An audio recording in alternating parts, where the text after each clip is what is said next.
Good evening, or good afternoon, or possibly even good morning, depending where in the Yes. world you are. Welcome to Lacan in Scotland. It's great to be back. We had an unfortunate gap in our program last month, and we're therefore rescheduled to this month, where we're going to be having a chat with Richard Leeds, talking about his film Adieu Lacan, and I presume everyone here has watched the film and has enjoyed the film as I did. So it's going to be really interesting to have an opportunity to explore that with Richard. The format for this evening is a little bit different from the usual Lacan in Scotland format, in the sense that Richard isn't going to be giving a presentation. So the way we're going to work this evening is that essentially I will be in conversation with Richard, and then we'll open things up to the audience. But for now, I'd like to introduce Richard. Richard, welcome to Lacan in Scotland. And I want to start with what's possibly the most obvious, and I guess you've talked about the film a lot, so probably slightly boring question. Um, what made you want to make a film about, and I'm being cautious with my words here, about Lacan, or a film that entails Lacan? And to kind of add a kind of subsidiary question to that, which relates to that, is who did you imagine the audience for a film about Lacan, or a film that focuses very much on a portrayal of Lacan? Who's the audience when you set out to make this film? I was watching an interview with Buñuel last night, and Buñuel said, he made his films for his friends. That what mattered to him were his friends. That he didn't really, which didn't mean he would change his films for his friends, but that really was the audience he cared most about. And, I've kind of spent the last, I guess, 30 years in the company of Lacanian clinicians. Some of them my closest friends. I did 40 years ago, I guess, I did a doctoral dissertation on the rise of mental health care in the US after the Second World War. After I had done a piece of performance art based on the records of my uncle, who had had a psychotic break, had been a soldier in World War II. And I was struck by how these records that were intended to tell a story about him also told a story about, you could say, the storytellers in that period of time. And with a little bit of research, I learned right away that it had been this very important time in the rise of mental health care in the US. And one of the people I was working with was an anthropologist. And, he said, Richard, it's great that you're doing all this reading, but if you meet people who actually work in these fields, you have a completely different sense of it. So I began to acquaint myself with different clinical groups. I volunteered at an outpatient center for severely chronically mentally ill patients. I directed their theater program. I ran a couple different groups they allowed me to lead, where we read aloud the short stories of Hawthorne and Poe and Melville. And one of the groups I joined, well, the only group I joined, but one of the groups whose meetings I began to attend, was a Lacanian Psychoanalytic Association in New York City, après coup.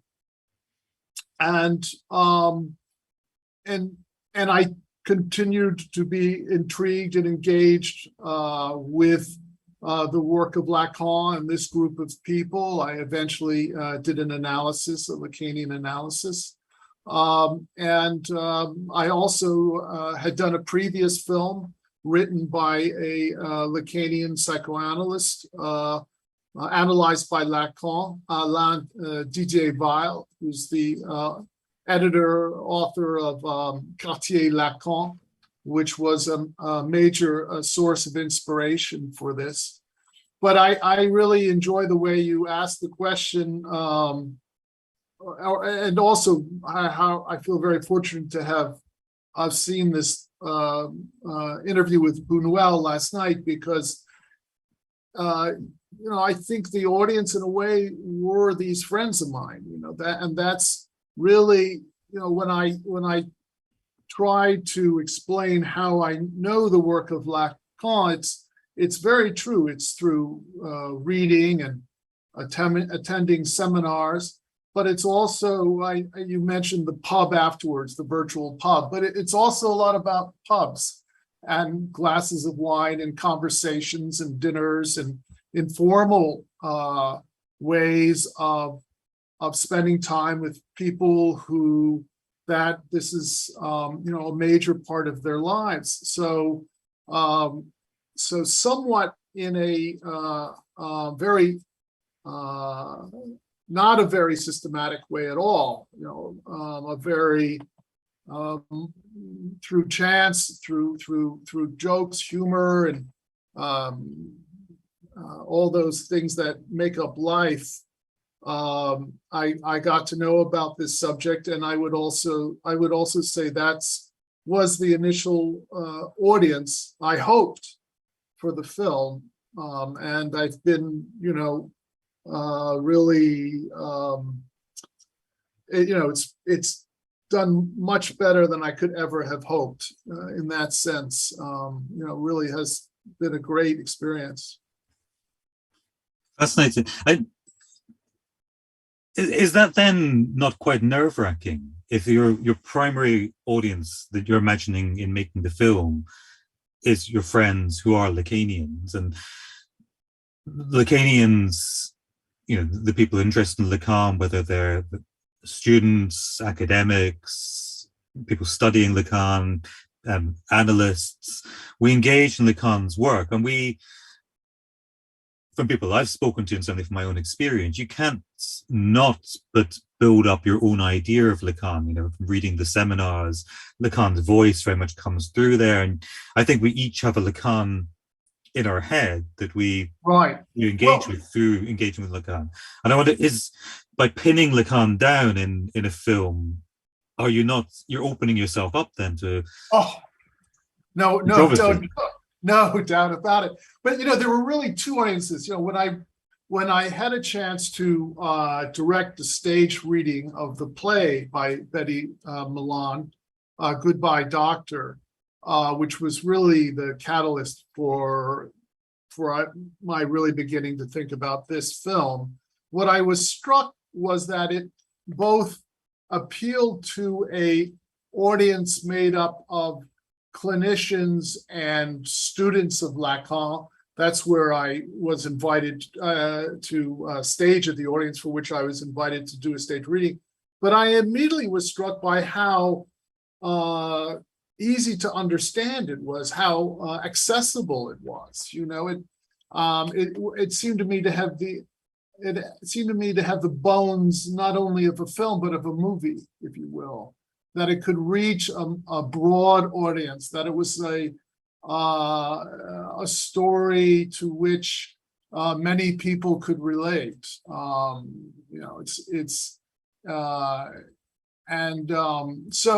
So I should add that it was about kind of bridging a much wider audience for whom psychoanalysis, and even more so Lacanian psychoanalysis, is something so opaque and esoteric and outside of their field of comprehension, and I thought made it very accessible, very graspable. My initial interest in Lacan, because it came through clinicians, I was very interested in the practice of psychoanalysis. I mean, I love reading and have been very interested in and inspired by the work of scholars of Lacan who apply his work to politics or cinema, or LGBTQ areas, or whatever it might be. But my own initial interest, and which has stayed true is in his clinical practice. And Betty's play was a soup to nuts, the story of an analysis. So that was something also that drew me to it. And I thought also was part of the reason why it was so easy to grasp, that when you saw the context in which Lacan develops these ideas, they become more tangible, they have a physical quality to them. I mean, that was so interesting, both in terms of the work of the actors, David Patrick Kelly, the Borromean knot, his way of walking. One of the things we connected with right away was that he had studied mime in Paris, which I also happened to have done. And so we both had a relation to the French language, but also of this physical way of performing. And that was, at times, we very directly thought of that. But so that was something also that drew me to it, that it could reach this broader audience. Yeah, and you say that it's very much the film of an analysis, and for anyone who's seen it, that's in terms of the mise en scene, it's very evidently a film of an analysis. And it struck me before I saw your film, but in seeing your film, it kind of reminds me at this point that there seems to be something of a trend, particularly in writing, to this kind of new trend for a kind of literary presentation of an analysis, and people who've been through analysis trying to capture and represent their analysis in literary form. And it strikes me, people like Alison Bechdel is maybe one of the more famous people who've done this, but other people like Emma Lieber, to an extent Jameson Webster. But there seems to be a kind of almost a new micro-genre emerging of the literature of analysis, or of the analysand. And I say, before I saw your film, this is something that I'd found very curious, this kind of emergence of this new trend.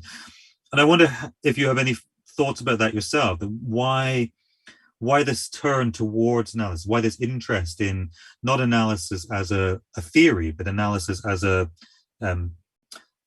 watchable event, or a singular event that we might engage in. And so my first question is, do you have any thoughts on that as a trend? Because your film could be seen as part of that trend, but also as yourself, an author now within that genre. What is it you think that people are drawn to in experiencing the analysis of someone else rather than themselves?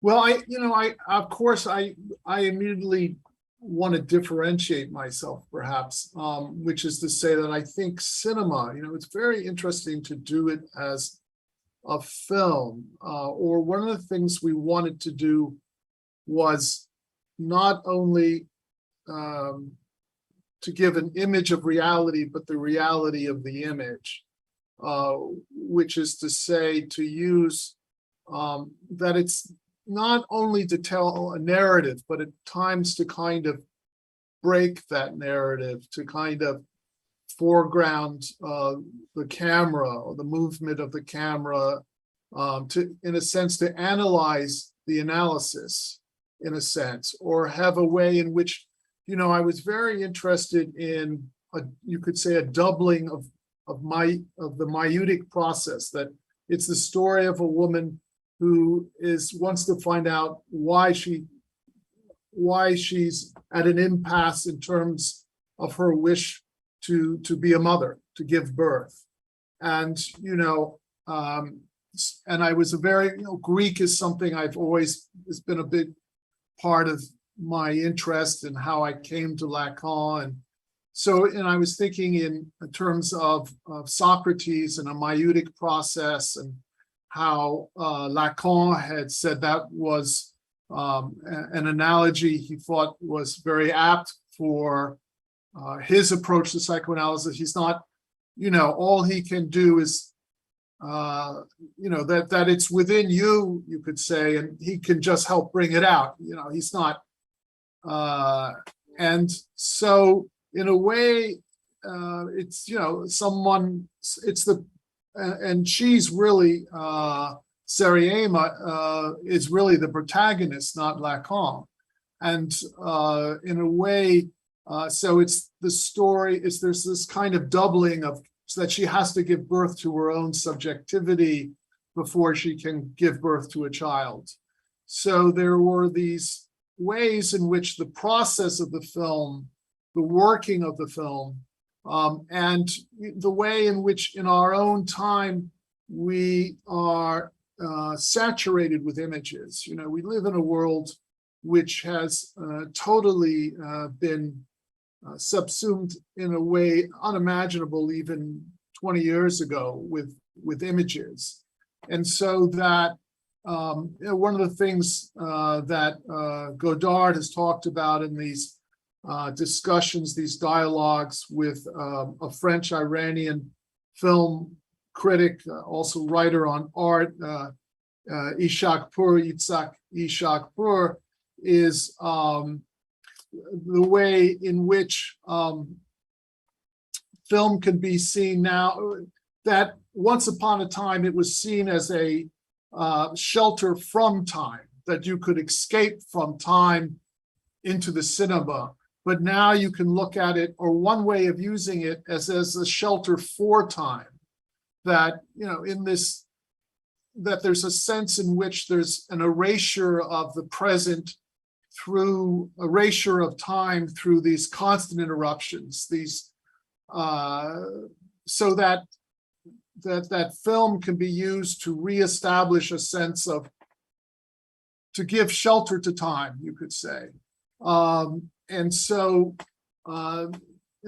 so making a film about Lacan in this time is very, and about psychoanalysis, so that it becomes a place, and another analogy is where time can reemerge in its complexity, as it does in analysis. And that's, so this is a way of approaching film, a possible way of approaching film that interested me. Also through a book by Paul Schrader, the filmmaker Paul Schrader, where he talked about transcendental cinema, and there he talked about filmmakers like Ozu and Bresson and Chantal Akerman are a few of the filmmakers he talks about, in terms of kind of slowing things up, that suddenly you're looking at a door and nothing happens for a period of time. And how he says that most films kind of try to lean in, grab you by the throat and never let go. But that there was another kind of film which kind of leaned back, and you either get engaged or you don't. But if you do, then there's a process where you're, which is very engaged, very involved. And it also, this kind of cinema also pays attention to things that are, quote unquote, not important. He mentions an film by Victoria De Sica, where a young woman is trying to light a match behind her, and she tries over and over. And by staying on that, you begin to see meaning that you wouldn't if it was cut out. But of course, it's like in a dream where, it's the small details, there's the big thing, but then, there's some small detail that it's not very important, but of course, that's the umbilical cord, potentially at least. And so this kind of hanging back and letting things take their own time, I think also is an opportunity of the cinema, which is, again, has a particular connection to our own time, and making a film involved with psychoanalysis as this film is, and I think of it as being involved with psychoanalysis in terms of its timing, the way we also looked for camera angles. I was very inspired by Jeanne d'Arc and how this film of Dreyer uses these extreme angles in terms of power and powerlessness and the sense of intransference, and how we see Seriema kind of weighed down by her own sense of shame and guilt at times. So I think it is a narrative, but to me, and that's its connection to literature. But I also, really wanted particularly through the use of the camera, we also have the voiceovers, and in various ways to also make sure it wasn't only a narrative, that we weren't just telling a story, that we were also, again, this not only an image of reality, but the reality of the image as the image as having a materiality, like the materiality of language, which in analysis and in this story of analysis, her father's name, in which she hears the rat, and then her father's name, and the moment that comes, so that there was this complex relationship between this film and psychoanalysis. Yeah. You mentioned time a lot there, and time is something that really, the times plural of the film is something that really struck me watching it. The film doesn't have a time. There's this, Seriema's story within the film. Then there's the story of her analysis, and then there's the time of the film. And as you kind of alluded to there as well, the time in the filmmaking. There seems to be the way the film cuts. You do a remarkable job of conveying an ongoing analysis that, in reality, presumably spans a number of years. And your film is really, in kind of contemporary film length, is quite a short film, but it packs so much into that short time, that the time of the filmmaking is struck me as so essential for the structuration of the experience of the film, and then within the film, the various times of the film, which I found remarkable and engaging in and of itself. Stripping everything else out, that's the filmmakers. I think you're absolutely right that it's not like literature, and that's not really the point I wanted to make. I was really more alluding to this, this almost within the literature of analysis, this kind of voyeurism or presumed voyeurism, that there will be an audience who are interested in looking into my analysis. And the film, in a sense, takes that element of voyeurism and expands it, in the sense that a film is much more directly voyeuristic than a novel might be. Well, sorry. Yeah. I mean, one thing that was interesting, though, is also why are psychoanalysts interested in watching it? I mean, and I think in part, there's something about, I don't know, psychoanalysis in the contemporary, society, and which is obviously under a lot of change and transformation. And there's something about the film. In other words, a few friends of mine who are clinicians said to me, the major audience for this film is not going to be Lacanian psychoanalysts and the people interested in Lacan. It's going to be people who are clinicians and know next to nothing about Lacan. And about that, they've been wrong so far. There's a real intense interest in the film among Lacanians, people who are training. There's interest in, I would say, how it helps it transmit, the idea of transmission. There's something about the film, which I'm very honored by, that they feel there's a truth in the film that, they feel the film transmits. And so that to me also has been a surprise, but and I think it speaks to, in some ways, what I, for lack of a better word, could call the breakdown of society, and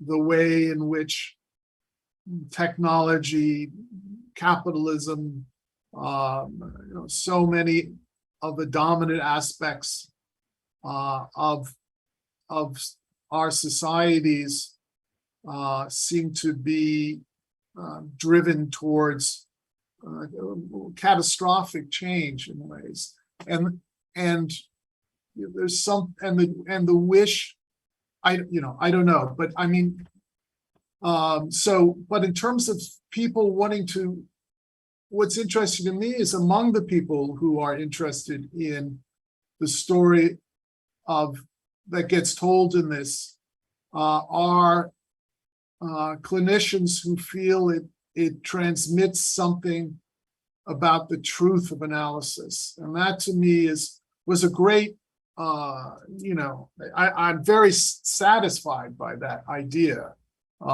because I do, as I look around me in the United States, I'm very aware of what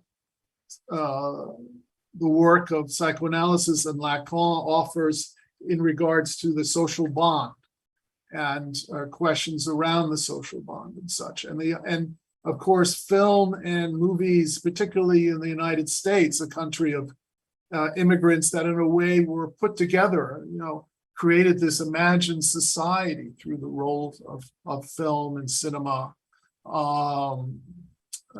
that the film in some way is in that position, is one that I'm very glad to be able to have played a role in. Yeah, and it's interesting you mentioned immigrants. The film is also very much a film about immigrants and identity and fitting in or not fitting in, and finding identity, which also you mentioned the social bond, in the sense that the film itself is, the way I experienced it, is part of that social bond, in the sense that it invites that identification. And also, I guess in Lacanian terms, part and parcel of that identification is the interpretation.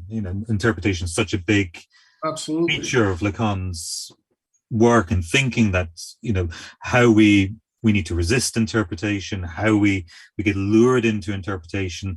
And the film seems to me to play very ingeniously with that idea, that the film in a sense itself is an interpretation of a play in a book, and then we as the audience are invited to interpret the film. But also within the film you have the interpretation, and you alluded just a few minutes ago to the voiceover, so the kind of the internal voice of Lacan, which when I first saw the film struck me as quite a risky move to make as a filmmaker, and yet afterwards it's something that really stayed with me and seemed to fit into this notion of interpretation, because I'm interpreting the film, which is in a sense your interpretation of Betty Milan's interpretation of Betty Milan's own analysis, and then within the film we have Seriema's interpretation of Lacan, or at least that's how I read it, that the internal monologue, because it's coming from the analyst's position, or at least that's one way of reading it, is the interpretation of the analyst interpreting the analyst. So you have kind of almost a kind of endless loop of interpretation.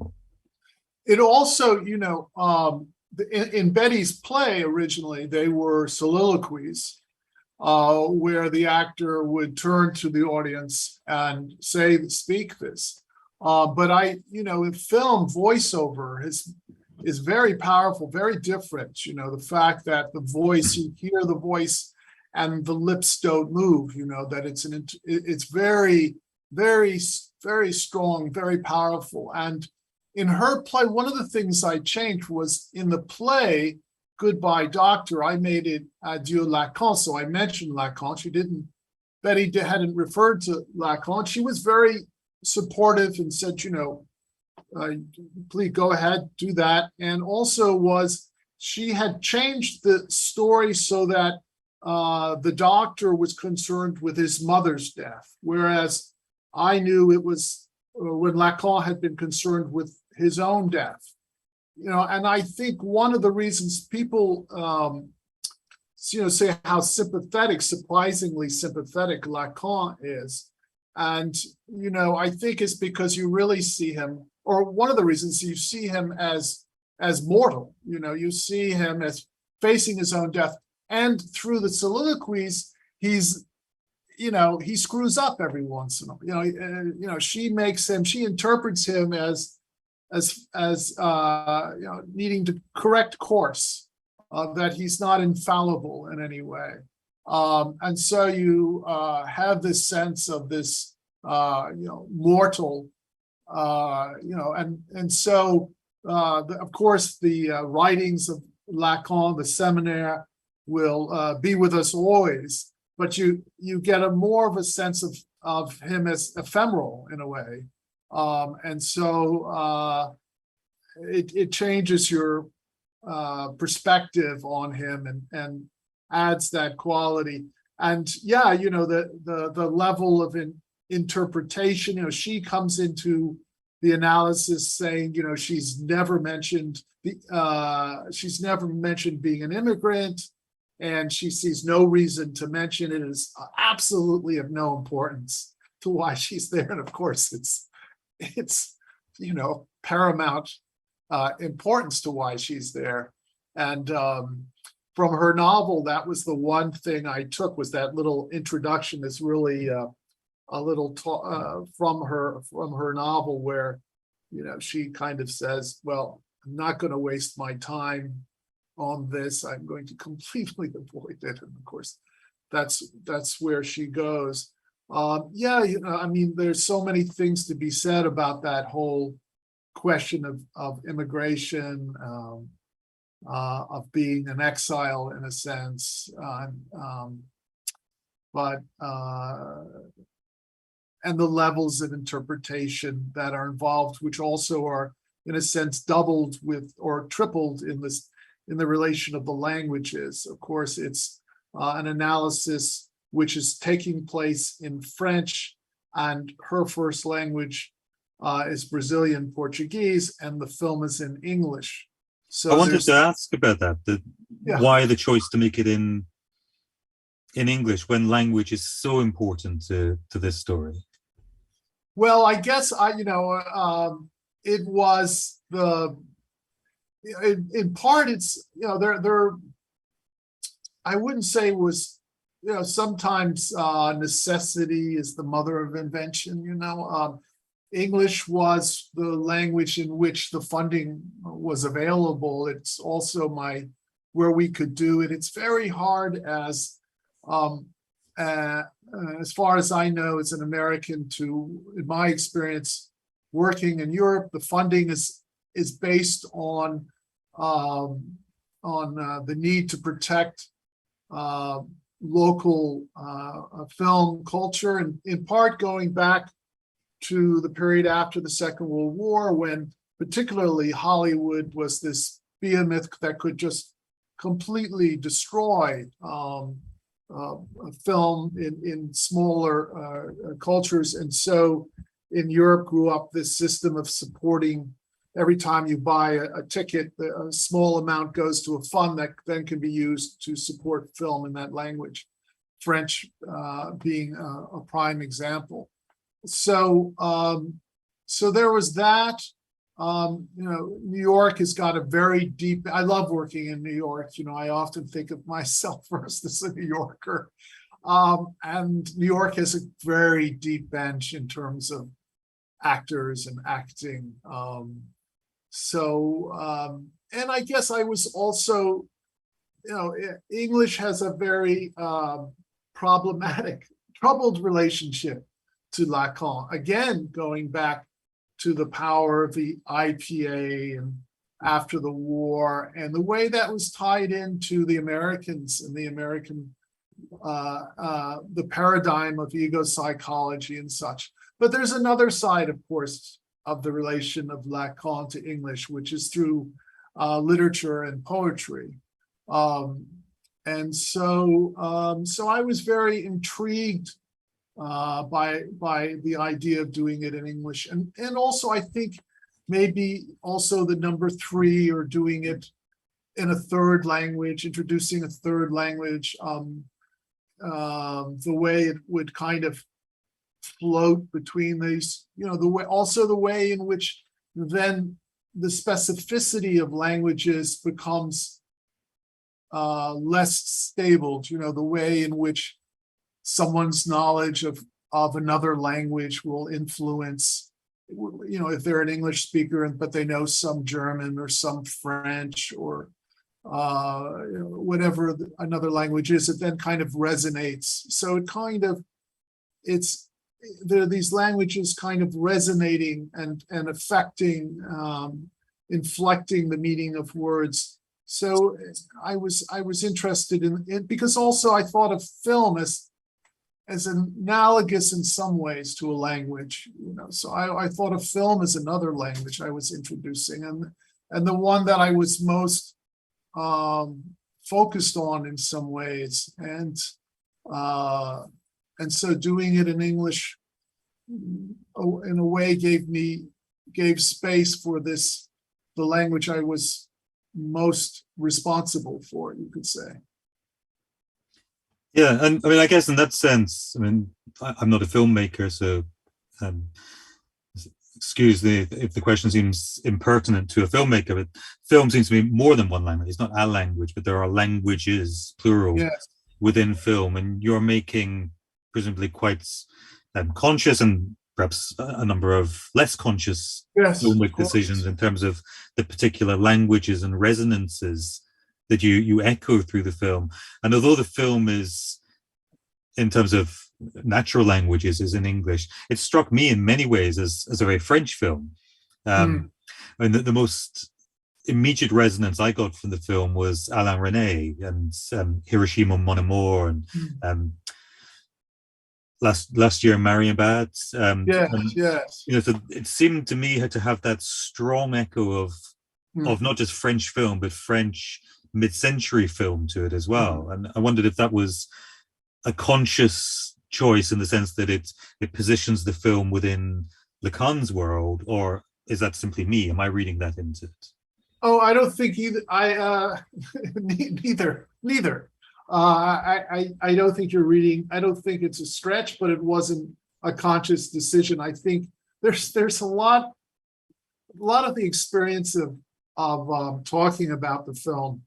I kind of build this fiction, I would say, of knowing a lot more going in than I actually did. Now I can see things, the relations of time, variable time of the sessions, and its relation to the sense of cinema and psychoanalysis as having the same birthday, you could say, at the end of the 19th century, and the way we shot. But a lot of these took place, in the moment. And when I look back, I feel like someone who's climbed a mountain, and I look back and I'm just terrified.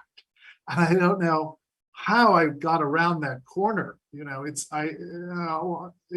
just crazy where where we went to make this film.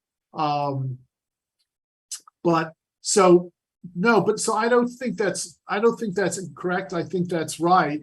But it wasn't a conscious decision on my part. I also think the black and white really works well on in some way on this idea of abstraction, but abstraction which is in fact more present of a kind of relation of presence to absence, that black and white film just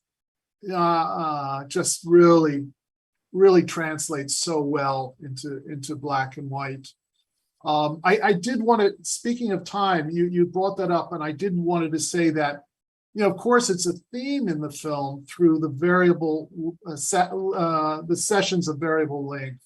So right away, that was, and in a way, it was kind of like, the director says, cut, that this idea of an introduction of a cut.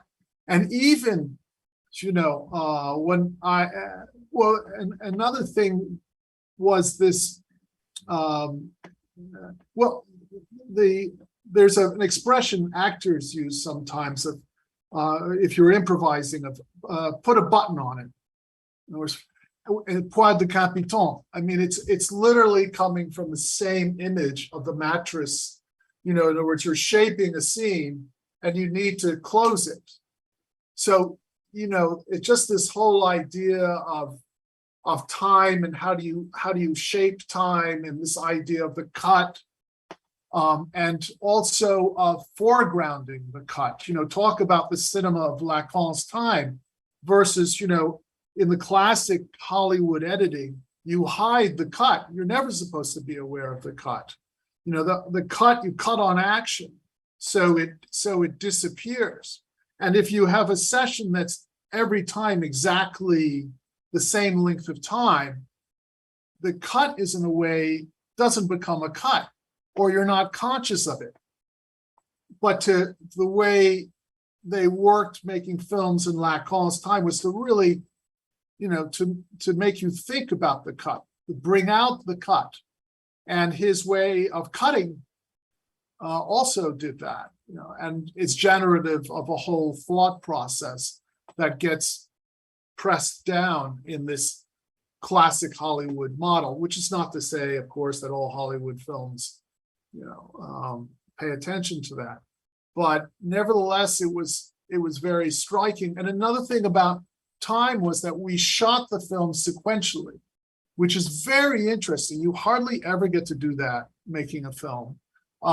There are two filmmakers that I know of whose work is very important to me, which is Antonioni, Michelangelo Antonioni, and Robert Altman. And Altman had worked a lot with an actor I've worked with, Elliot Gould, in MASH and A Long Goodbye, and other films as well. And Altman would always work sequentially. And when you shoot sequentially, you have a real sense of the film's timing. And it empowers you, or at least empowered me, to take chances that I might not or empowered us, I should say. Valentina Caniglia, the DP, director of photography, and myself were, really playing jazz in a way, and getting down on the ground and seeing something was out of focus behind the couch, a little figurine, and then and the crew would be standing around thinking we had really lost it. And also in terms of, there are moments where the camera movement is very much not dictated by the dialogue, but in a way goes against this conversation and has its own, its own push, its own drive. It's not just following, it's kind of got its own energy. And that too was a kind of thing that we were able to feel was the right thing to do by this opportunity, which again, we were only in one location. Well, I mean, in other words, usually you can't shoot in different out of sequence, because if there are three scenes in a bar, you shoot them all at once. But we were in the same place, so we had the liberty to shoot in sequence, and that was a great help with the sense of timing that's in the film.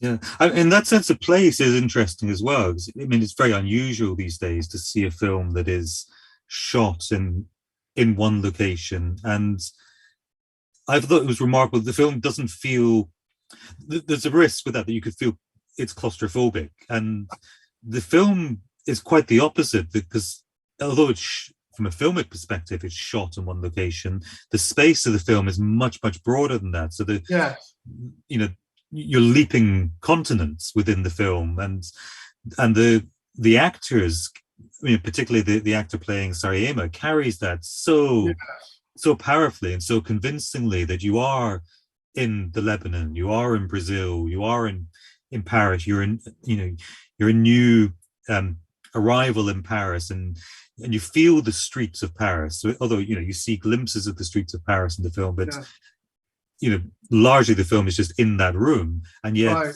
the imagination of the viewer is drawn around the world.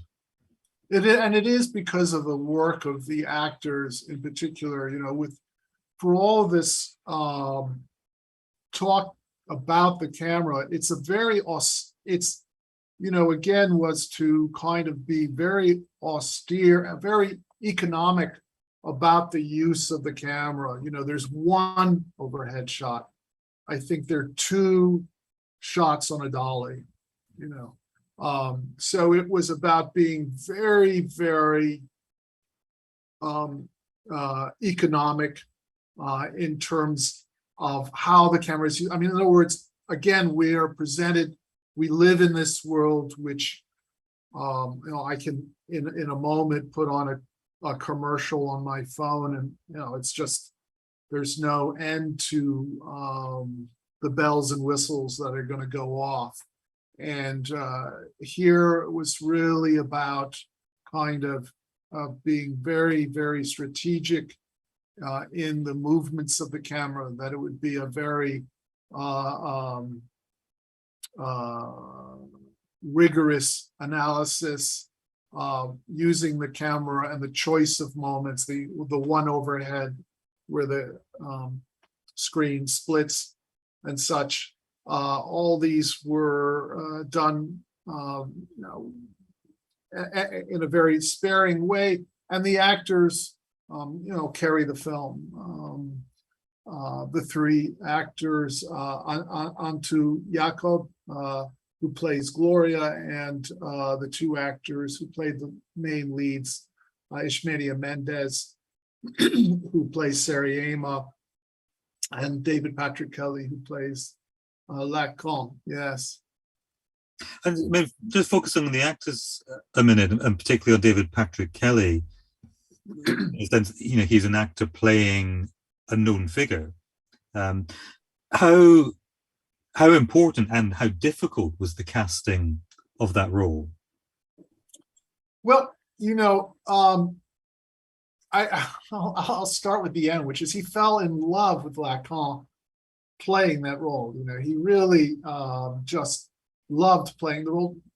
He's a classically trained actor who practices his métier every day. And which the fact that we both had studied mime in Paris, I had studied with Ducreux, he had studied with Marcel Marceau, which are real disciplines in a way. And part of the discipline of an actor is listening, and playing off of the other actor. That's how you keep it fresh when you have all these repetitions. And so here was a role where he could focus on listening, and there was the difference of experience and age.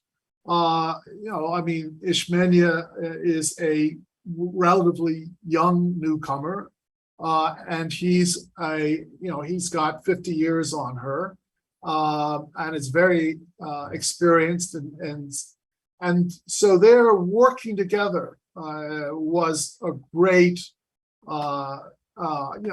He just loved being able to work with her, and I think their chemistry is so excellent. He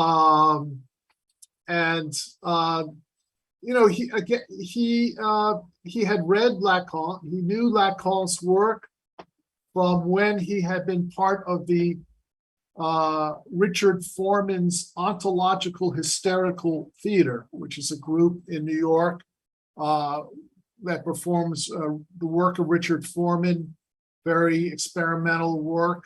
And Richard Foreman's wife had done an analysis with the Lacanian, and Richard Foreman shared Lacan's work with his cast, with his troupe. This is again going back 30 years. So, he did have a familiarity with Lacan, a familiarity with the French language.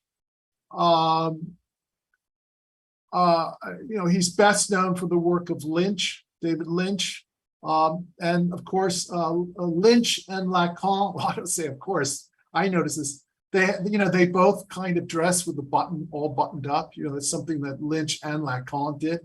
Please, someone write something on that. I just think that's such a curious fact. And we just had a conversation about it, and it was a very good start, and it continued. I always, for me, the conversations are very important about casting. I always have a conversation with as many of my collaborators, particularly though with the actors. It's very important to have take a little time and have a discussion, and because when it comes to shooting, you're going to be under such incredible, intense pressure in terms of time. We shot this in 10 days.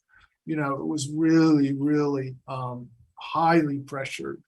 The producers were really doubting that we could get it done every day. So it was a lot of pressure. But within that, we were very relaxed, And again, David and I had, or David Patrick or DPK, had this sense of play that I think we were able to hold on to, and also the other members of the cast, so that we were not completely thrown off by this pressure.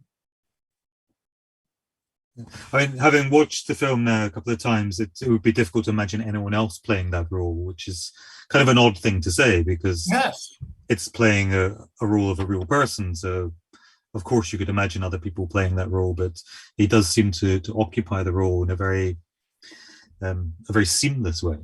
Yes. It was a very profound experience for DPK. Again, he really did find an affinity with Lacan, playing Lacan, that when he looks at it now, I don't even think he was necessarily as aware of it as he is now. But in retrospect, looking back at it, he's just really astounded, I would say, by just, the amount of sympathy, empathy that he feels with the character he plays in the film. Richard, it's fascinating talking, and I have a load more questions that I would love to ask, but I feel I'm being rather selfish here and dominating you. So I'm going to open things up to the audience and see if anyone else has questions that they would like to ask Richard while we have the pleasure of his company. If you have an urge to ask a question, please do raise your yellow hand. If you don't, I will go back to my questions.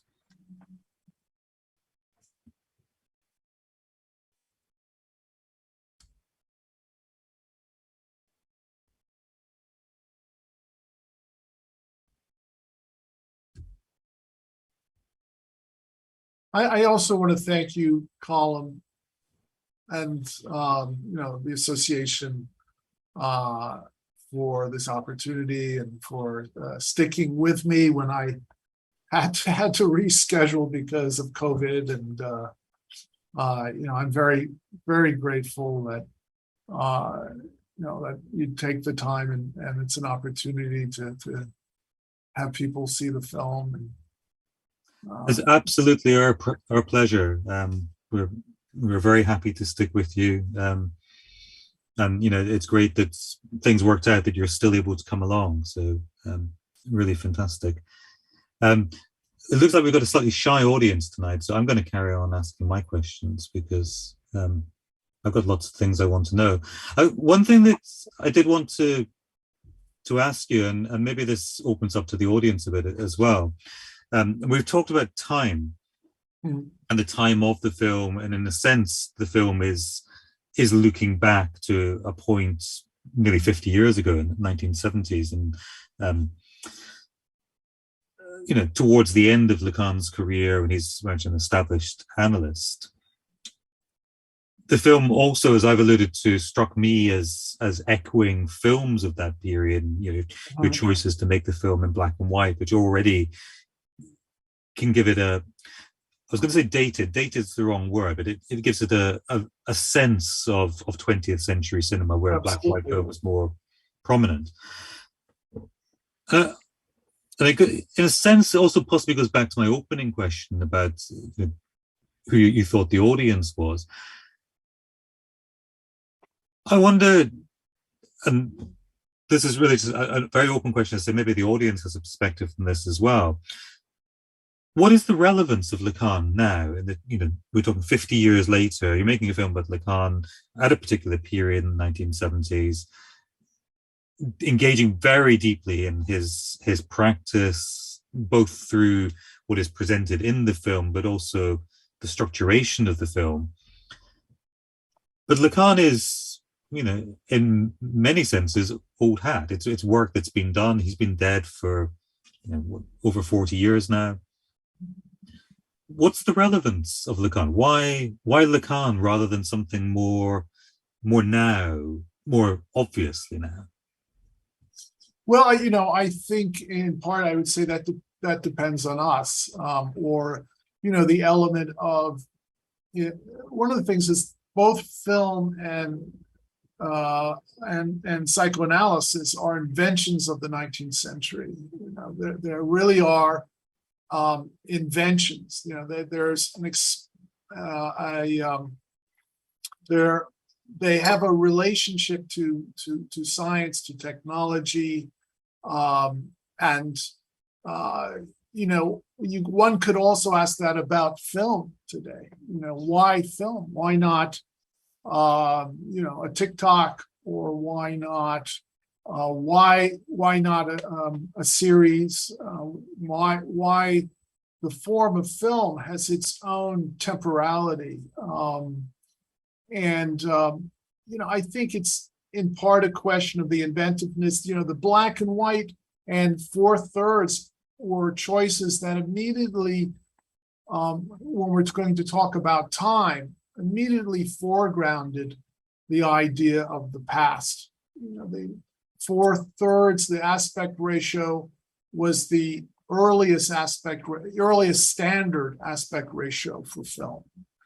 It's what the old silent films are, in the majority, are 4:3 as an aspect ratio, which is great for the human form. It's great for the close-ups.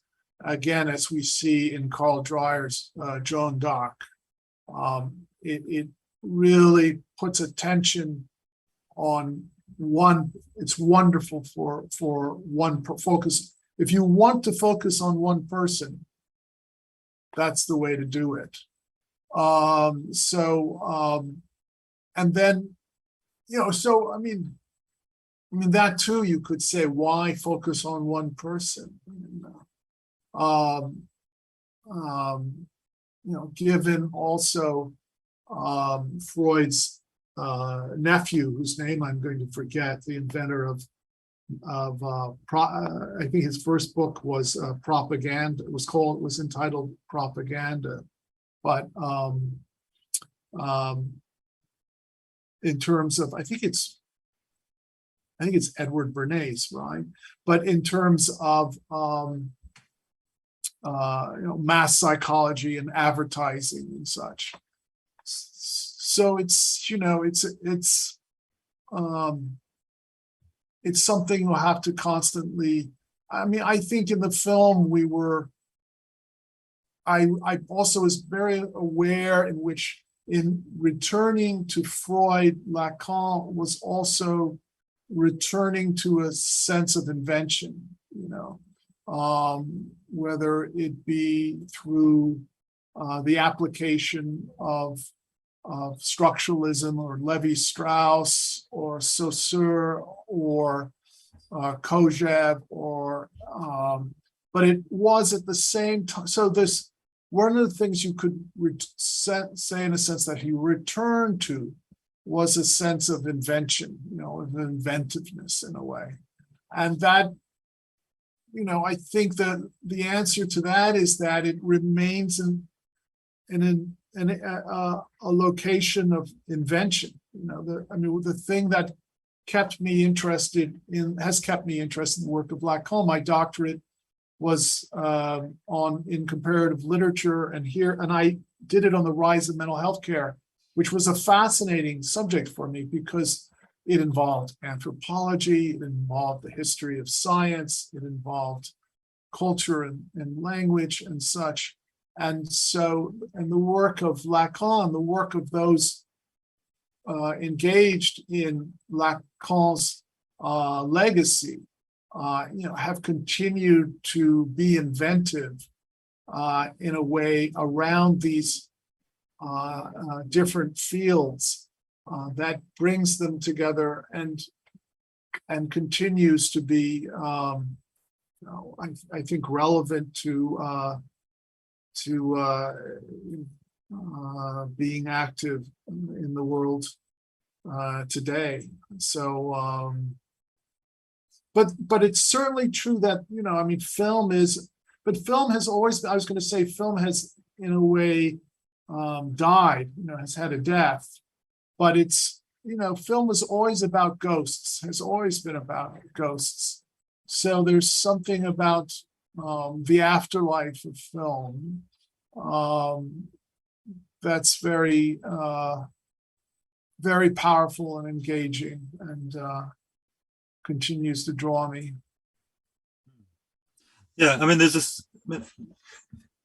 to me, it seems to be Lacanian, to embrace Lacan is to embrace Lacan's approach, which is to return to Freud and Yes.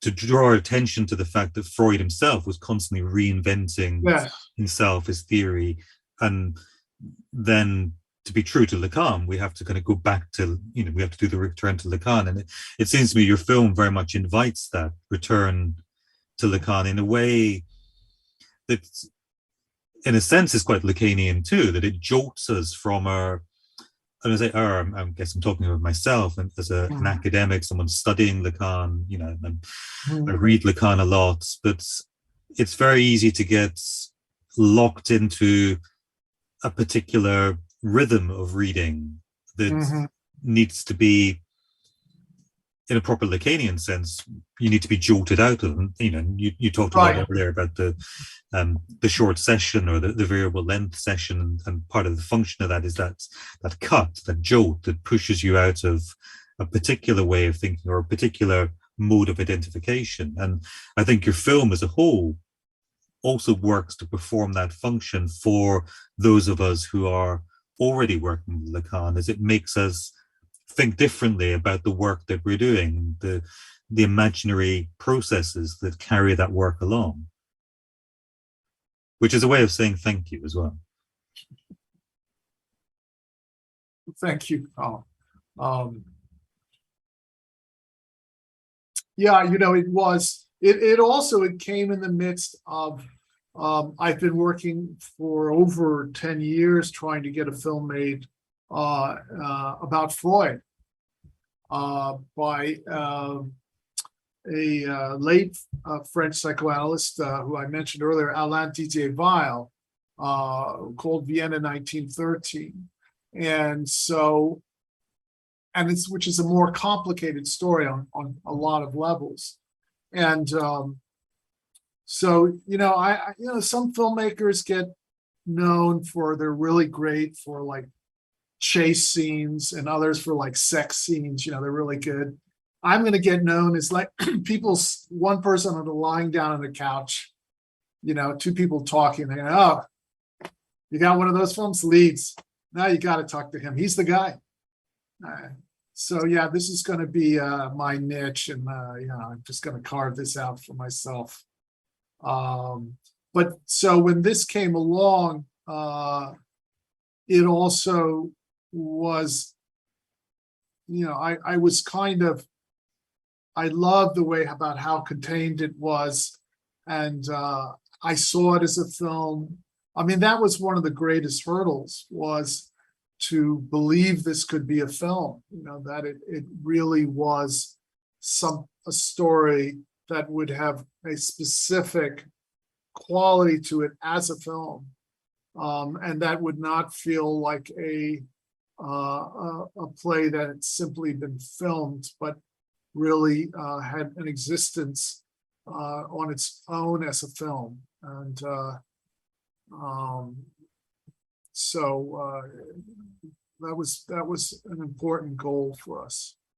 Yeah, and I think very much something you achieved. It's a very filmic film.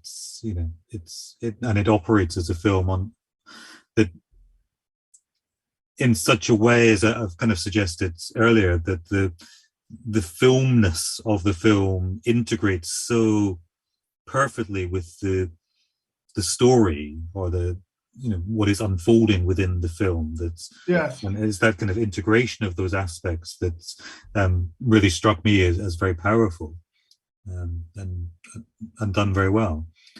I wanted to ask you, moving slightly away from the film in a sense, you mentioned earlier, when we were talking about your interest in Lacan, and you mentioned that you've been in analysis yourself.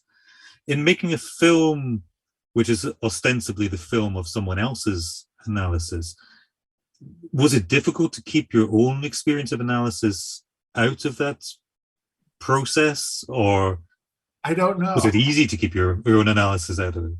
I really didn't I think that's one of those things that, having finished the climb up the mountain, you turn around and you go, how the hell,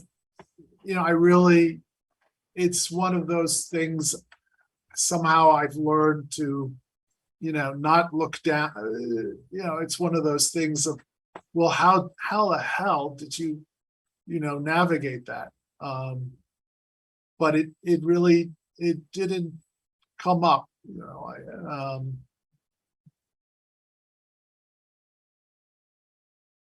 Consciously, I think on some level it must have been very much in my mind, but I really wasn't aware of it. I was aware on a certain level of, I've never been an analyst. I've never done, I must have some interest in being an analyst, although but so I would say was something about making the film and analyzing an analysis with the camera in the way. It's probably perhaps, and kind of looking, I would say, using the materiality of the image. What I thought of as the material, again, the reality of the image. This, it's not my invention, but this tension, dialectic between the image of reality and the reality of the image, that I think it was a very performative act of directing for me, because we were in such a small space. I was able, as I say, I was on the floor, behind the couch, and it was a very interesting place to be, on the floor behind the couch looking out. So in a way, I got to play perhaps I got to perform some kind of relationship which was very different than just lying there on the couch. And also was very different from, I at least in terms of movement, from the position of an analyst.